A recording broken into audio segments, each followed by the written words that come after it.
Bueno, muchas gracias al equipo de la Bienal, digamos al equipo curatorial, y también quiero felicitar a la Bienal. De hecho, cuando nosotros organizamos un festival de video que lo hicimos por muchos años en Perú, el primer año que lo hicimos invitamos a Néstor Olagaray, y el vínculo que hemos tenido con el equipo de la Bienal se ha mantenido a lo largo de estos años.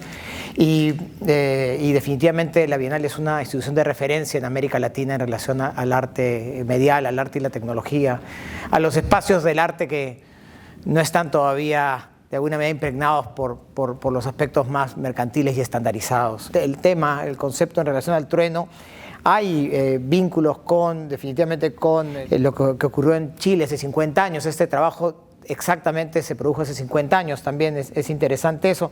Y también la noción de la memoria, de la trascendencia que conecta puntos del pasado para entender el futuro, para entender el presente. De alguna manera siempre estamos afrontando el presente, armando un poco, estructurando el futuro, pero creo que entendemos a veces el pasado sin la dimensión de tiempo que es necesaria para poder ver cómo eso se incorpora como un conocimiento.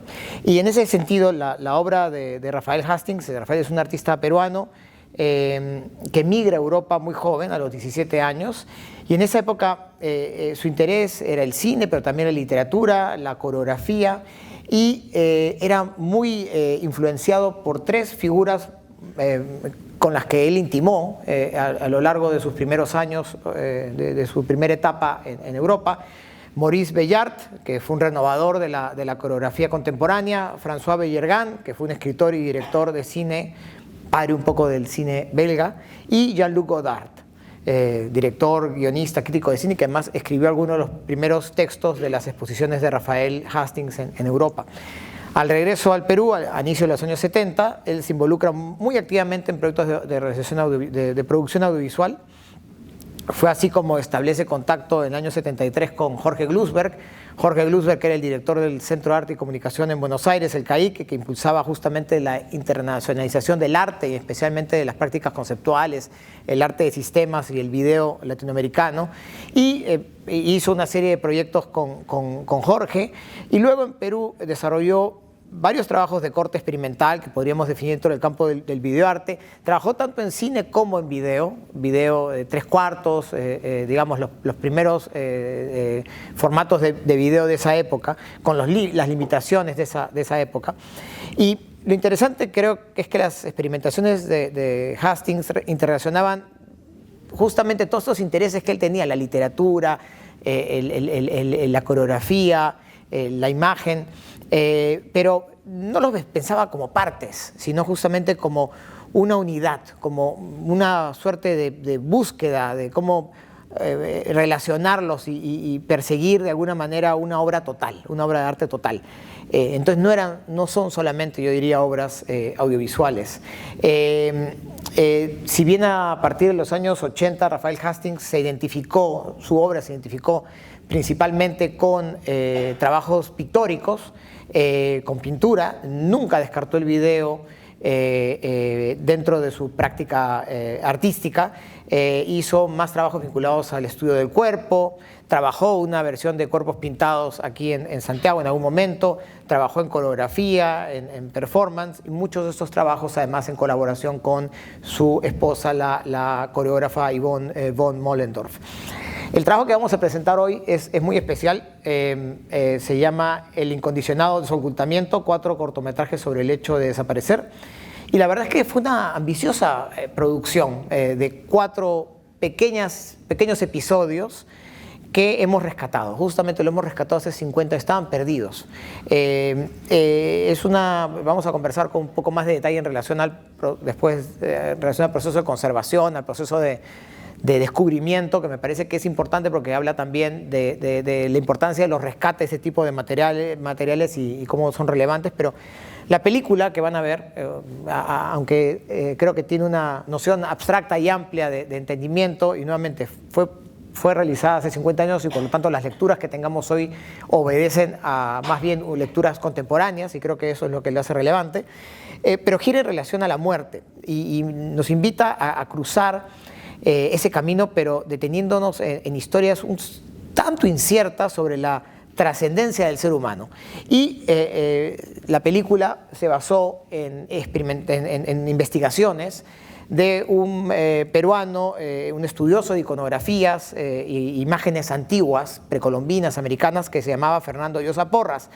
Era un estudioso, digamos, un tanto un outsider, que, digamos, su trabajo no era visto de manera seria por la academia y por el establishment de arqueología en el Perú, que es un establishment bastante ortodoxo, bastante patrimonialista. Y su trabajo se basó sobre todo en la simbología de un sitio arqueológico que se llama Sechín, que está ubicado al norte del Perú. Y justamente para Llosa Porras, el arte simbólico de Sechín se extendía también a otra iconografía, como la iconografía chavín, y también a las culturas de Nazca y Paracas. Y él las asociaba con las mitologías de los cultivadores del maíz, que también prevalecen mucho en las culturas mesoamericanas, particularmente en el libro sagrado de la creación en la cultura maya, el Popol Vuh.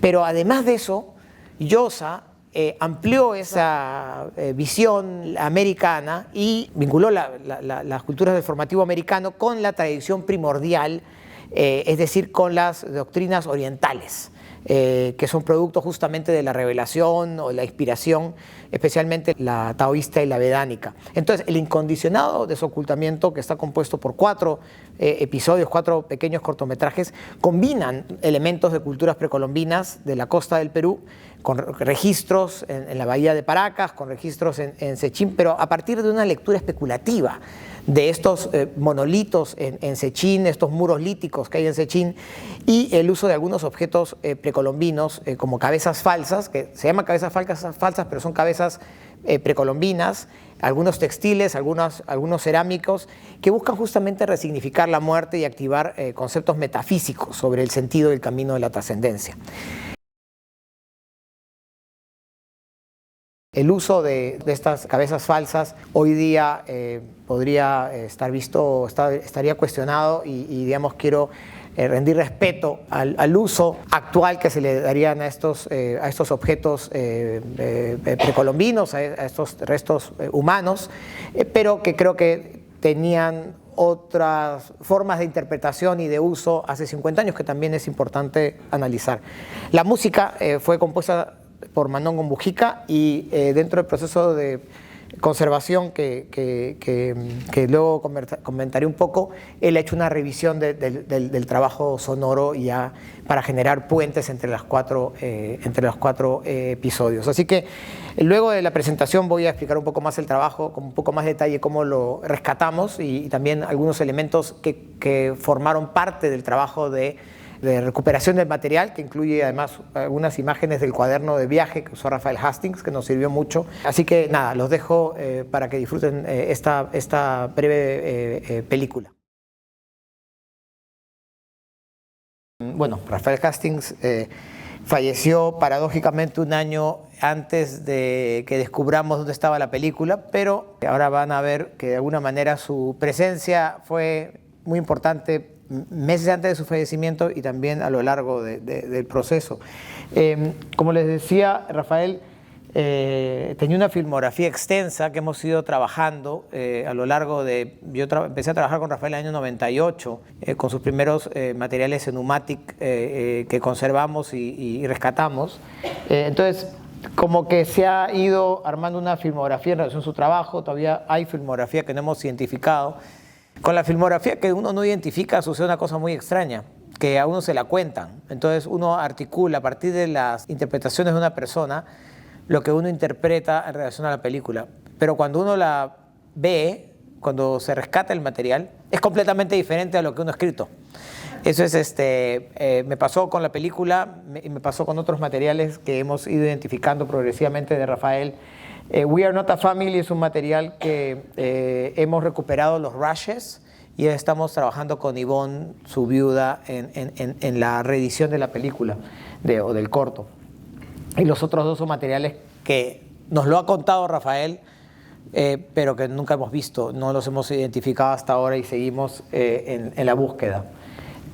Como les decía, las películas están basadas en este estudio sobre Sechín de Fernando Llosa Porras. Él también trabajó en otros proyectos con Rafael Hastings que no hemos identificado, como El Árbol del Mundo, que es otra película. Este señor era, como les dije anteriormente, un estudioso de la iconografía y las imágenes antiguas americanas. Y en particular de Sechín. Escribió este libro, Sechín, Monumento Mito, muy cuestionado, digamos, por el establishment, le costó mucho, es casi un libro autopublicado. Entonces, no estamos hablando digamos acá, de una interpretación vinculada a lo que podríamos llamar los estudios formales de la arqueología peruana. Entonces, más bien las ideas místico-religiosas de Llosa no tenían cabida en ese espacio y siempre fue visto como un outsider. Pero fueron justamente esos elementos místicos y de combinación de diferentes culturas milenarias lo que fascinó a Rafael Hastings, así como al percusionista y creador sonoro peruano Manongo Mujica. Y son los tres los que llevaron a cabo este proyecto, ¿no? Su producción demandó varias semanas de viaje al sur y al norte del Perú. El equipo estuvo integrado por varias personas. Participaron dos jóvenes que aparecen en la película, dos jóvenes que aparecen desnudos, Cristina Ostoja y Miguel Coquis, que digamos eran actores, pero eran actores amateurs de alguna manera, bastante jóvenes. Cuando descubrimos el material, pasó una cosa muy curiosa. Esta es una imagen, solamente la voy a mostrar rápidamente. Es la primera imagen que nos encontramos del material, es el internegativo del material.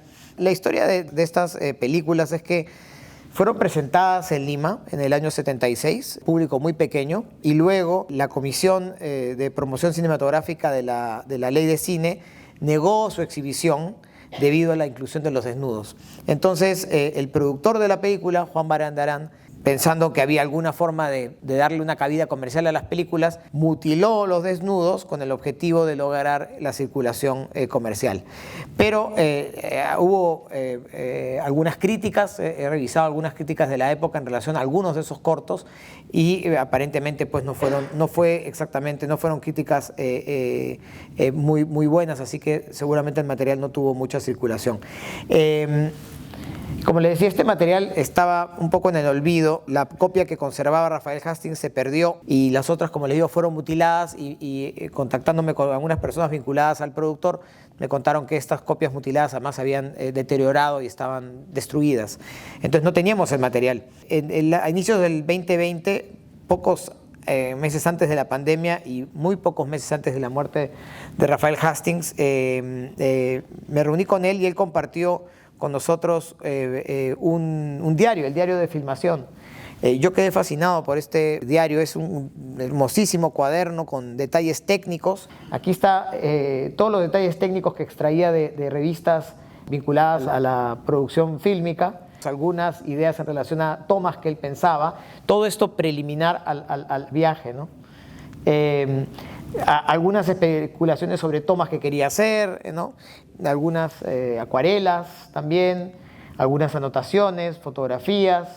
Es un cuaderno realmente hermoso, que de alguna manera retrata la experiencia que tuvo en este viaje. Yo venía trabajando en una búsqueda de los materiales de Rafael Hastings en varios archivos de museos en Europa, principalmente donde Jorge Glusberg había presentado material de Rafael Hastings. Nunca encontré ningún material físico, sí encontré documentos, encontré fotografías y algunos documentos, pero ningún material audiovisual. Pero en algún momento Rafael Hastings me habló que había un último camino, que era que él había revelado estos materiales en Fotofilm, una empresa de Madrid, donde llevó el internegativo e hizo el trabajo de luz y color, pero la empresa Fotofilm Madrid ya no existía y sus activos habían pasado a otra empresa. Y esa empresa, luego de varias comunicaciones con ellos, me informaron que no tenían nada y que si había algo, que algunos de los materiales fotoquímicos que conservaban de la anterior casa realizadora los habían mandado al Centro de Conservación y Restauración de la Filmoteca Española. Después de varias llamadas en plena pandemia, aparecieron los materiales. Estaban 50 años guardados cuidadosamente guardados afortunadamente en la Filmoteca Española. Confirmó el 25 de enero del 2021 que los tenían, y en equipo de ATA lo que hicimos fue postular al apoyo de la Dirección del Audiovisual, la Fonografía y Nuevos Medios del Ministerio de Cultura, y ganamos el estímulo en la categoría de preservación audiovisual, ¿no?, de estos materiales. No sabíamos que había. O sea, literalmente era adentrarnos a algo que habíamos interpretado por las conversaciones y que ahora teníamos algunas de las imágenes, ¿no? Luego, y aquí sí quiero referirme, me parece interesante mencionarlo, hubo un trabajo de postproducción, se hizo en España, los materiales no podían salir, los materiales están a custodia permanente de la Filmoteca, no podían salir de España, pero además hay buenos especialistas, buenos profesionales en España. Se trabajó en la postproducción y la preservación del material. El trabajo no fue fácil, pues si bien se encontraron los 4 cortometrajes perfectamente bien editados, ciertos de los materiales no tenían las mejores condiciones, entonces habían algunos pequeños raspados. Aparentemente los materiales originales habían sido pasados alguna vez por un proyector. Aquí hay algunas escenas de la postproducción del material. A mí me pareció muy interesante trabajar con el cuaderno. Como pueden ver, el trabajo con el cuadro permitió también detectar algunos de los colores propios del material. ¿Qué pasa? Que la colorización era un componente importante. Cuando encontramos el material, definitivamente tenía un poco, digamos, de desgaste, pero, digamos, no había pasado por un proceso de colorización como los que se pueden hacer hoy. Tampoco queríamos hacer un proceso de colorización exagerado, ¿no? Había que cuidar esto. Entonces, si bien hoy existen métodos de calibración de color que no existían hace 50 años, hicimos un trabajo muy minucioso que requirió de varias sesiones y donde utilizamos este diario para poder detectar incluso algunos colores eran muy parecidos y muchas escenas eran parecidas a las que ven en el diario. Entonces aquí ven un poco el trabajo que se hizo de rescate y de colorización, sutil en algunos casos. Tratamos de ser muy cuidadosos y muy respetuosos, pensando un poco en lo que Rafael Hastings hubiese hecho si tenía los medios tecnológicos del siglo XXI para hacer este trabajo, ¿no? Pero sin ánimo tampoco de cambiar el material, ¿no? Pero sí darle, digamos, revalorar muchas veces el color que tenían, que la filmación tenía, ¿no? que guardaban detrás de esas capas un poco más grisáceas, y que nos parecía que se podía a partir de eso realmente generar el sentido que Rafael buscaba, ¿no? Como les digo, no fue un trabajo fácil, no fue un trabajo rápido, fue un trabajo muy detenido, muy paciente, y afortunadamente el colorista con el que trabajamos, que era de origen francés, había vivido en Perú y entendía también el paisaje peruano y lo grisáceo del clima de la costa y del paisaje de la costa. Entonces, esto un poco para dar a entender cómo podíamos acercarnos a esos ricos, intensos colores del mar, del desierto, de las montañas, y hacer un trabajo cercano al espíritu hastiniano, de alguna manera, al espíritu de Rafael Hastings, ¿no? Siendo muy, muy cuidadosos con no dramatizar las escenas. Acá, por ejemplo, nos dimos cuenta que estos monolitos, lo que había pasado es que le habían echado agua para generar mayor contraste. Entonces aprovechamos eso para utilizar un poco más de contraste también, que era lo que ellos habían tratado de hacer con agua. Nosotros lo hemos hecho con postproducción de alguna manera, un poco de trabajo de contraste, ¿no? Y digamos, creo que luego de tener todo este trabajo listo, también nos dimos cuenta que había otro reto más, y no fue menor, que los 4 cortometrajes no los teníamos en orden, no sabíamos cuál era el orden. Entonces también se trabajó, después de ver muchas veces el material y de discusiones con Manongo Mujica e Ivonne von Mollendorf, estructuramos el material de una manera que de alguna manera los ensamblaba con un mediometraje, ¿no? Entonces, ese es el trabajo que ustedes han visto ahora, es un trabajo nuevamente de ensamble, ¿no? Estos puentes sonoros entre un episodio y el otro fue un trabajo que Manongo Mujica hizo para este trabajo. Entonces, lo quería decir porque de alguna manera es un trabajo de hace 50 años, pero que no es que está exactamente presentado como se presentó hace 50 años, pero trata de respetar al autor y trata de también incorporar algunas técnicas de conservación y de trabajo hoy día.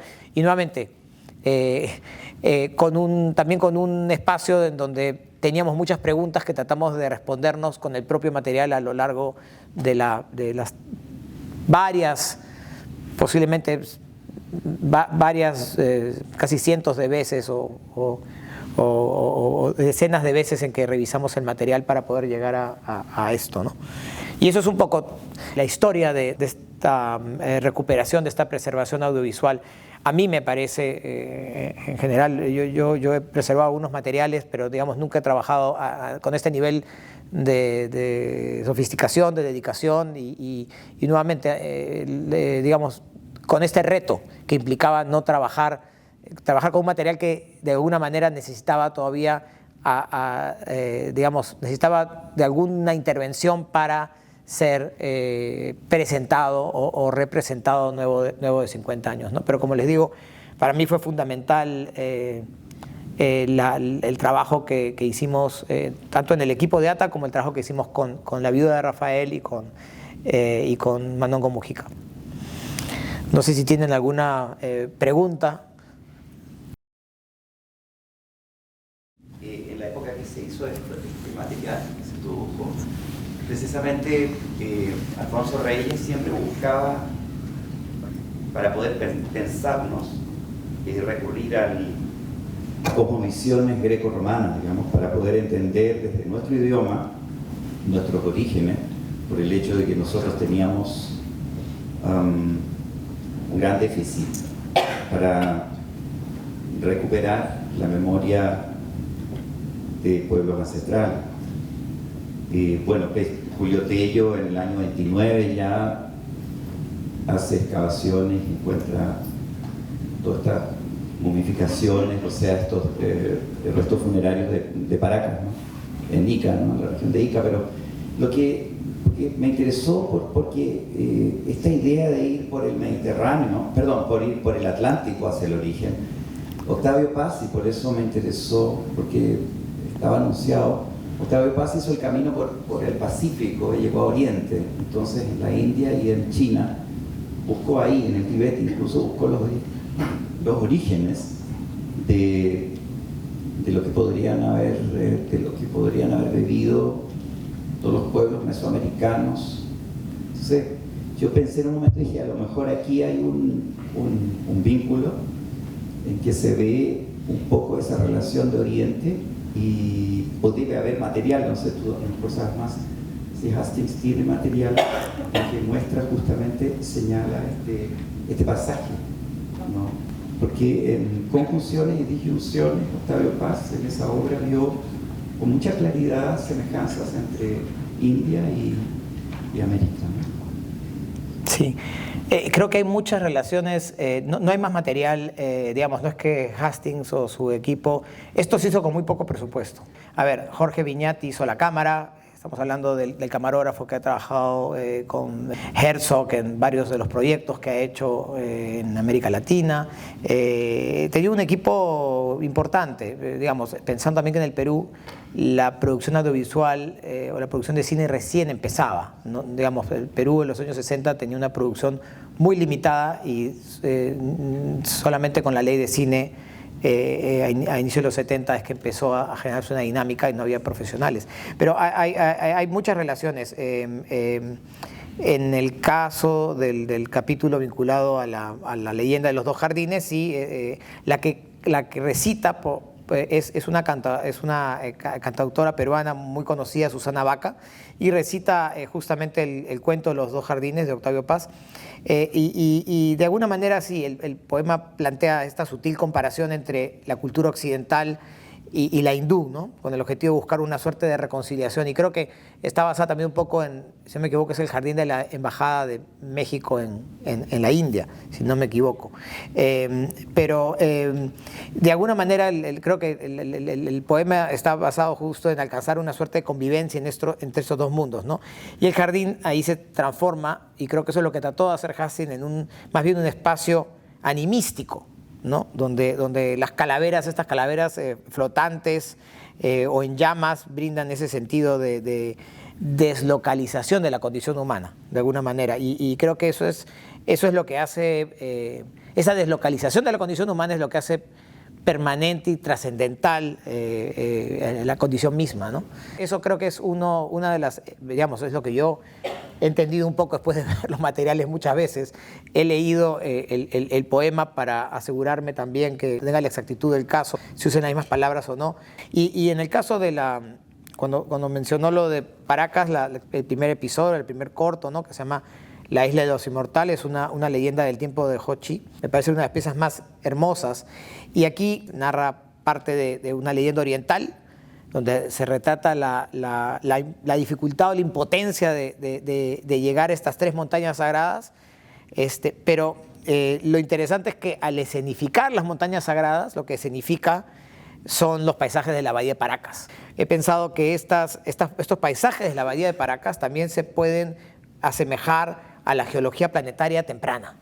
Entonces, nuevamente, también se deslocaliza el espacio, ¿no? Entonces, creo que hay elementos de ambigüedad utilizando estos paisajes, digamos, que existen, para darle esta ambigüedad también de localización, ¿no? Pero, nuevamente, son lecturas muy subjetivas. La única razón por la que me atrevo a hacerlas es porque he visto el material muchas veces. Pero no sé si eso responde un poco a la pregunta.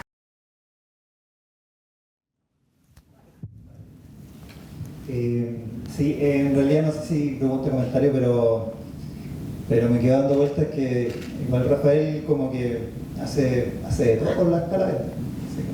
Las toma, las ubica, les tira arena, las ensarta en unas estacas, ¿no es cierto? Y claro, como que también adquiere también la relevancia un poquito la recuperación del material. O sea, como veo muy difícil hoy en día también poder hacer una propuesta que se permita, ¿no es cierto?, entendiendo un poquito la evolución, ¿no es cierto?, de la discusión, de la exhumación, de la exhibición, ¿no es cierto?, de todo lo que tiene que ver con restos, ¿no es cierto?, sobre todo del pueblo indígena. Entonces, claro, como que adquiere como un sentido y permite, ¿no es cierto?, generar esa subjetividad a propósito de una manipulación que es muy propia también de su tiempo. Entonces me lleva, ¿no es cierto?, a preguntarme hoy en día cómo se sigue dando, ¿no es cierto?, esa peculiaridad, ¿no es cierto?, de hablar, de poder reflexionar en torno a este tipo de temas, en torno a una exhibición que hoy en día está obviamente mucho más constreñida, ¿no es cierto?, por resguardos, por respetos, por también entendimientos que han ido evolucionando, y eso obviamente también limita hoy la creación artística, la propuesta, ¿no es cierto?, que estamos viendo ahora. Entonces la hace muy propia de su época y también la hace todavía un registro más valioso aún, o sea, como por lo mismo, reitero, que difícilmente hoy en día podamos como apreciar una obra contemporánea con este tipo de propuestas. Sí, y de hecho, por eso es que lo mencioné, di como una pequeña advertencia, porque definitivamente es una situación compleja, pero a su vez es interesante porque, claro, hoy día esto resulta inaceptable por múltiples razones, pero también yo creo que así como ha evolucionado la visión de lo patrimonial, digamos, en un sentido mucho más abierto, menos ortodoxo, también nos hemos restringido en muchos aspectos por razones muy claras y muy contundentes, pero que no nos permiten quizás explorar o imaginar otras formas de ver nuestro vínculo con estos restos humanos, ¿no? Por eso es que resulta chocante en parte y a su vez resulta muy interesante este tipo de materiales y entenderlos en ese contexto, pero también de cara a la discusión contemporánea que quizás trasciende la apuesta por un simbolismo visual de este tipo, ¿no? Pero sí, yo se lo mostré cuando se lo mostré a algunos arqueólogos, porque quería entender el término cabezas falsas y de dónde eran, ¿no? Me dijeron, créeme, José Carlos, que hoy día esto es imposible. O sea, no sé cómo lo han hecho, cómo les han dado autorización, pero créeme que es como que la primera respuesta era una sensación de shock de ver algo así, ¿no? Y hablamos de arqueólogos modernos, digamos digamos, no estamos hablando estamos hablando de jóvenes arqueólogos, ¿no? Pero digamos, les chocó bastante el hecho. Y por eso mismo me parece que también es interesante presentarla entendiendo el contexto, pero también considerando cómo son nuestras maneras de entender esa complejidad que en esa época se retrataba de esa manera tan directa y de alguna manera podríamos llamar hoy día un poco más chocante, ¿no? Sí, pero yo también, como tú, es un comentario a esas imágenes. Me interesaría mucho, tengo mucha curiosidad de ATA. ¿Podrías contarnos más del trabajo? Bueno, ATA es una organización sin fines de lucro vinculada a proyectos de ciencia, arte, tecnología, sociedad, que fundamos en el año 95, la integramos. Es una oficina de proyectos, pero hemos hecho diferentes tipos de proyectos y nos hemos reducido y expandido en múltiples momentos. Hemos fundado un festival de video y de artes electrónicas que lo llevamos a cabo por algunos años y luego lo gestionó otra organización que lo llevó a cabo también por otro número de años. Luego formamos un centro de innovación cultural que se llamó Escuelab, que tuvo un programa de residencias por 2 años donde invitamos a residentes de la zona andina y centroamericana. Excluimos de ahí a Brasil, Argentina, México, porque nos parecía que había un dominio de esos países en relación a la escena en el campo de los nuevos medios y queríamos justamente reforzar los países menos representados. Y hemos venido trabajando en diferentes proyectos. Uno de los campos, nuevamente, el campo del arte y la tecnología ha sido uno de nuestros principales focos, pero otro de los trabajos que hemos venido haciendo, que es quizás más silencioso, ha sido el trabajo de recuperación y de preservación de material audiovisual. Es un proyecto costoso, de largo aliento, y que tiene muchos componentes que no son visibles, porque la difusión es uno de los componentes, pero la preservación, el rescate, incluso en algunos casos ponerse en contacto con los realizadores, demanda muchísimo trabajo. Y eso es algo que hacemos porque nos parece que, por un lado, al no haber instancias públicas de preservación, nos parece que tenemos que hacer ese trabajo hasta que esas instancias se den, para que en ese momento estos materiales pasen al cuidado patrimonial público, ¿no? El otro aspecto que nos parece importante es que la historia está principalmente escrita a partir de textos, y mucha de la historia contemporánea es una historia de imágenes. Y nos parece muy importante utilizar las imágenes para escribir o a veces reescribir la historia reciente de los últimos 50 años. Entonces, por eso es que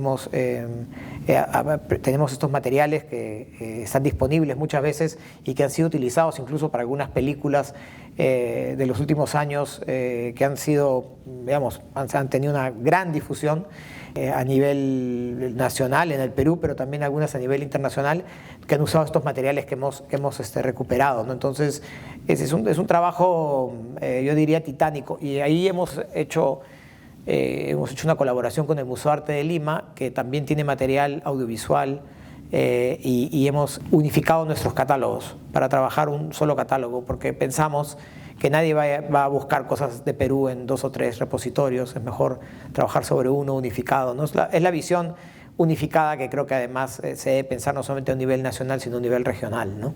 La unificación de acervos de este tipo de materiales, ¿no? Entonces, ese es uno de los trabajos que hemos venido haciendo por por muchos años y que de alguna manera está vinculado también al trabajo de rescate que se ha hecho con Rafael Hastings, que ha sido probablemente el trabajo más complejo de rescate que hemos realizado en estos 25, casi 30 años de existencia.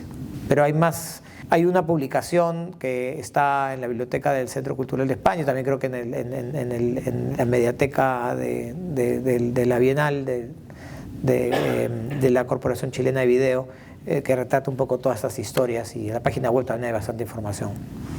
Y nada, si necesitas más información yo estoy acá para cualquier duda. Sí.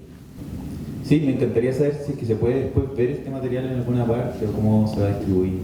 Sí, el material está disponible para su distribución o difusión internacional y local en el Perú, o sea, eso es lo que estamos tratando de hacer, así que sí, el material está siempre disponible.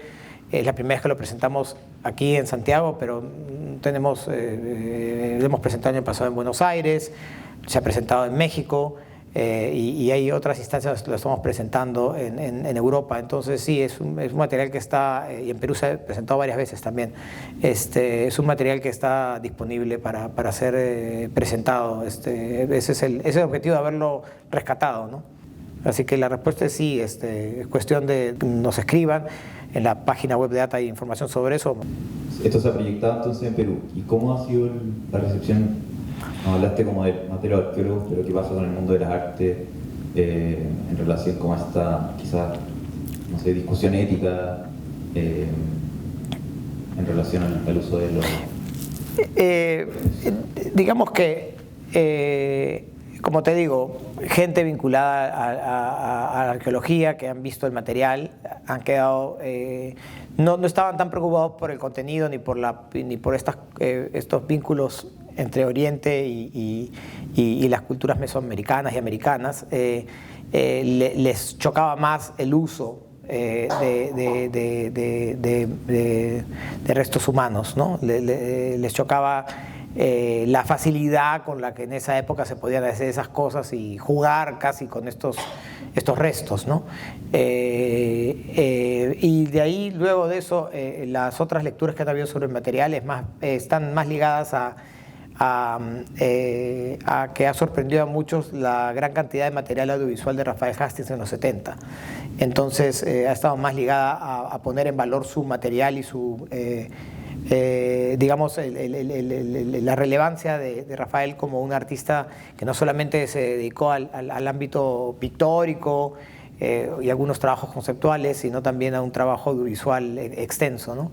Eso es lo que hemos recibido más como feedback de las presentaciones que hemos tenido.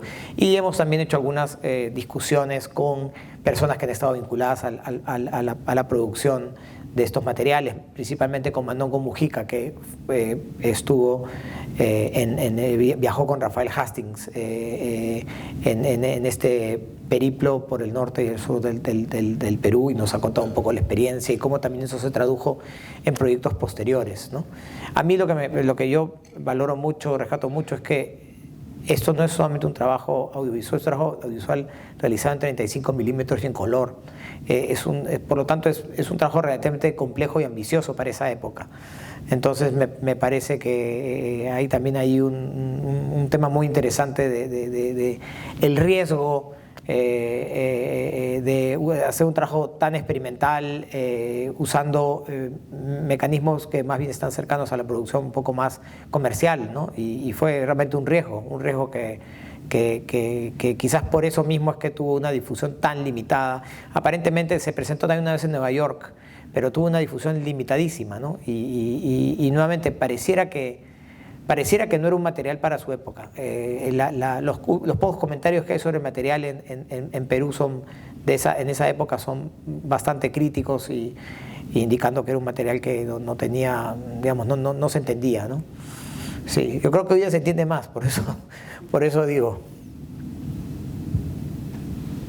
Quizás voy a ser el abogado del diablo, pero frente a todo este pudor patrimonial, yo lo llamaría así, en que ya prácticamente no se puede tocar nada, Y si seguimos así, con el tiempo no se van a poder ver películas de cowboys, porque están montadas con personas y eso es maltrato animal. Entonces, si seguimos en ese curso, probablemente vamos a perdernos más todavía del pasado histórico. Y para ello encuentro que hay una obra que realizó Atome Goyan, se llama The Adjuster, de un controlador de seguro. Pero lo interesante es que hay la protagonista es una calificadora de películas entre pornográficas y violentas, y de hecho se hacen calificaciones como, no sé, 20 y tantas calificaciones, si fue real, si fue simulado, qué fue real, si el peso fue real, fue simulado, todo esto, y tiene que aprendérselo de memoria los calificadores y se llevan todo el día en eso, ¿no? Y es muy interesante porque este trabajo que hace Atome Goyan desde Toronto, él es armenio, es como mirando como un antropólogo nuestra civilización, nuestro avance civilizatorio, por decirlo así, de este pudor, así, respecto a los cuerpos, ¿no? Si nosotros mantenemos ese pudor, así como un respeto a los cuerpos, manteniendo 2 o más guerras en curso, con masacres, es muy interesante, ¿no? O sea, ese pudor por un lado, ¿no? Y por el otro lado, las características destructivas que están evolucionando diariamente, ¿no? En todos los estados. Es muy interesante que ese doble vínculo, ¿no? Que se pueda integrar, y por eso lo encuentro muy interesante este diálogo, que se puede integrar así como en foros sobre temas que tienen que ver con imagen, ¿no? Casi ya estamos entrando a algo así como un periodo iconoclasta, ¿no? Si seguimos en ese estilo. O sea, estamos volviendo a paso seguro a la época de la Edad Media, podríamos decir. Lo que es paradójico es que lo que cuestionaron los censores militares, o los censores en la época del gobierno militar socialista, pero militar de cualquier forma y bastante conservador en muchas de sus formas de entender la visualidad, no fueron las calaveras o los restos humanos, sino fueron los desnudos, ¿no? Que hoy día más bien se considerarían artísticos, no creo que pasarían desapercibidos, ¿no? Y no solamente pasó eso, en una película sobre niños que cargaban bultos, niños de la calle, una película que también se hizo en los años 70 por un grupo que se llamó Liberación Sin Rodeos.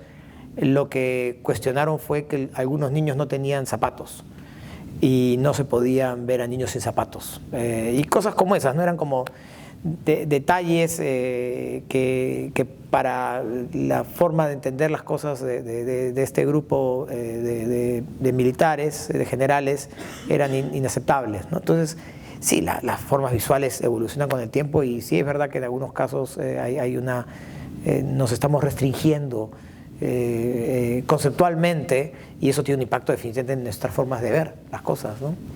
Sí. Mi pregunta es específicamente cómo es el imaginario que tenían respecto a todos los relatos sobre estos cortos, sobre la película, versus como el encontrarla. No sé si se entiende como a lo que voy. Nos comentaste como lo difícil que era encontrar un material en base solamente a comentarios o historias que te cuentan personas y que claramente se basan en sus propias interpretaciones. Entonces me gustaría saber un poco cómo fue este contraste, o qué más te llamó la atención de este verso. Yo diría que tu pregunta la voy a interpretar de 2 formas, ¿ya? La primera, que la voy a contestar muy rápido, es que busqué el material muchísimo y nunca lo encontré. Y lo encontré en el lugar que menos pensé que lo podía encontrar, que era en la Filmoteca Española. Es decir, sí, hice mi trabajo de investigador, me fui a todos los lugares donde Rafael Hastings había presentado obra, hice la labor, digamos, formal, y lo encontré en el lugar insospechado. ¿Eso qué significa? Que la realidad es que uno tiene que investigar bastante, pero no necesariamente va a encontrar las cosas en los lugares donde uno investiga. Pero como esos lugares al final ya están fuera del espectro donde uno puede encontrar, aparece en cualquier lugar. Y eso es un aprendizaje. De hecho, esa misma semana encontré mediante otro contacto, otro material de Rafael Hastings en Nueva York. En la misma semana, fue como hasta... Me sorprendió, con un día de diferencia. Los dos materiales aparecieron la misma semana. Casi, yo diría, místico. La otra es lo chocante que puede ser para alguien que te cuentan sobre un material que no existe, ¿no?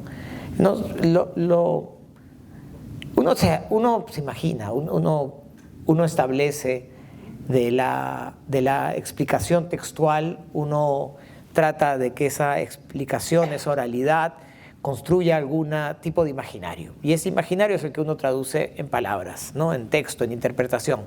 Ambas son subjetivas, ambas están hablando de la imagen, que es en nuestro universo semántico el espacio, digamos, notacional de mayor ambigüedad, ¿no? Si tú me dices algo, o si me dices, me das un cálculo, voy a entender el cálculo. Si me dices unas palabras que no explican imágenes, que están más ligadas a una acción, por ejemplo, un programa, lo que sea, más o menos que te voy a entender, ¿no? Digamos, el grado de ambigüedad es menor, pero en el campo de las imágenes el grado de ambigüedad es altísimo. Nelson Goodman lo dice en su libro Los lenguajes del arte. Habla muy bien en relación a eso, y es un poco, también tiene que ver un poco con los principios de la cibernética y de los límites de la inteligencia artificial. Entonces, el ser humano pues, interpreta algo, pero hay mucha emoción en lo que uno interpreta, ¿no? Entonces uno se arma su película, ¿no? Y cuando uno encuentra, lo primero es una extrañeza, ¿no? No es lo que yo pensaba. Me pasó a mí, le pasó a otra persona que también entrevistó a Rafael Hastings, Miguel López.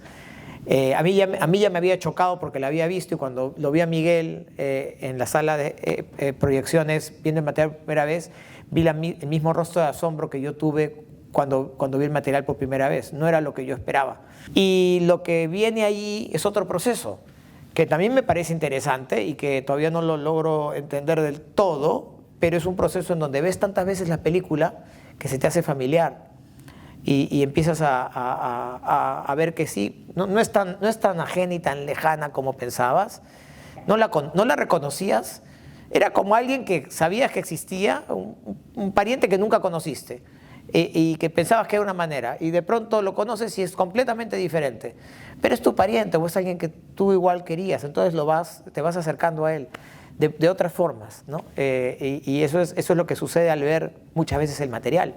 Empiezas a regular un poco el mecanismo y esa sensación de extrañeza, de desconocimiento. Eso no es lo que yo había visto en mi cabeza. Empieza a reformularse, ¿no? Además no te queda otra tampoco, ¿no? O sea, no puedes inventarte material, ¿no? Es más, por eso es que digo que trabajamos con mucho cuidado al color, usando mucho las referencias del libro, porque también no queríamos alterar en nada el material, ¿no? Como tal. Pero sí, es una sensación muy extraña, y esa sensación la tengo con los otros materiales que están perdidos, porque estoy seguro que lo que voy a encontrar es diferente a lo que he escrito, lo que he anotado, ¿no? Sí, es así. Así que no se fíjen de lo que a uno le cuentan, eso puedo decir. Pero son las interpretaciones del ser humano, y también es un espacio muy interesante porque ayudan a uno a interpretar, especular, ¿no? A imaginarse cosas. Como te digo, eso es lo que puedo decir de ese contacto con el material, pese a que hubo ese momento previo de incertidumbre cuando vimos el material, los internegativos, ¿no? Nos mandaron unas fotos de las cintas, unas pequeñas imágenes. A mí ya me parecía muy sugerente ese material, muy así, me llamó mucho la atención, me pareció misterioso, yo diría. Y Natalia Rey de Castro, que es mi colega con quien la coordinadora del proyecto, que trabajó el proyecto conmigo, le pidió a los de la Cinemateca que lo pasaran por una moviolita, y ahí aparecieron esas tomas movimiento, que hacían el material aún más misterioso. Y yo creo, honestamente, y esa es una opinión personal, que el jurado nos dio el premio porque le pareció tan misterioso el material como a nosotros. Y no se pudieron negar a dar el premio no simplemente a un pedido de preservación material, sino a esas imágenes misteriosas, ¿no? Que fue, como te digo, un estadio intermedio entre la interpretación textual de alta ambigüedad que hicimos y el material final que vimos, ¿no? Sí. No sé si eso responde a tu pregunta. ¿Pudiste hablar con la persona, el músico que hizo la música? Si tienes información acerca de ese diálogo entre Rafael Hassel y él, la manera de darle la sonoridad que tienen los instrumentos, si son instrumentos tradicionalmente construidos o tienen alguna materialidad particular. Yo diría que la parte más fácil fue el sonido porque el autor de la banda sonora estaba vivo, así que simplemente le dejé ese trabajo a él. Es muy fácil cuando la persona está viva y cuando, digamos, puedes tratar con alguien, no tienes que tratar digamos, con alguien que no está presente y que tienes que respetar y que tienes que pensar cómo pensaba, ¿no? Entonces fue fácil trabajar con Manongo Mujica, además ha sido un aliado en todo el proyecto, un gran amigo, y discutimos algunos aspectos en relación a cómo fluye, porque como eran 4 cortos y no había conexiones, sentíamos que el sonido se cortaba. Y ahí fue que discutimos en relación a los puentes sonoros, que son estos sonidos que hay entre un título y entre el fin de una película y el título del otro. Esos puentes los puso Manongo para esta versión, que es la versión, digamos, de construcción que hemos hecho, o la reconstrucción que hemos hecho, ¿no? Pero nos parecía que era lo adecuado y nuevamente fue parte del diálogo. También, sí, es verdad, han habido algunos momentos en donde nos parecía que el sonido le faltaba alguna intensidad y nuevamente se ha discutido eso con Manongo y creo que en eso todos hemos quedado muy satisfechos, pero no fue difícil, esas discusiones no fueron difíciles, solo eran algunos aspectos donde sentíamos que se requerían intensidades o que habían algunas pequeñas faltas sonoras, pero nuevamente hablando con Manongo se resolvieron todas ellas. Y en relación a los instrumentos que se usaron, Manongo Mujica es además de ser un músico experimental, es un investigador de instrumentos, yo diría, de instrumentos globales. Entonces son instrumentos sobre todo contemporáneos, seguramente algunos más antiguos que otros, pero son instrumentos de todas partes del mundo. Entonces él sí era muy cercano también a todas estas, a muchos de estos instrumentos, digamos, de Oriente, porque es cercano a las culturas de Asia y del sureste asiático.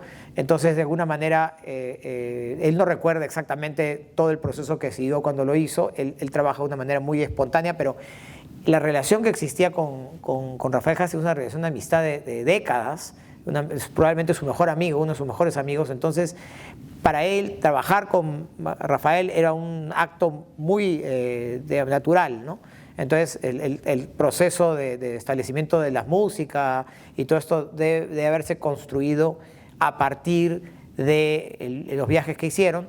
Pero hay que considerar una cosa más, que no lo menciono, pero está en la página web de ATA del proyecto. Rafael Hassel tenía un conocimiento musical bastante sofisticado, yo diría, sobre todo en música clásica. Entonces, en el cuaderno de notas hay anotaciones sobre ciertas composiciones, sinfonías, que le generaba a él la experiencia del viaje, pero yo creo que muchas de esas sinfonías se tradujeron finalmente en esta composición de Manongo, ¿no? Y es un poco así como creo que han trabajado. Es decir, no solamente no se le dejó todo a Manongo.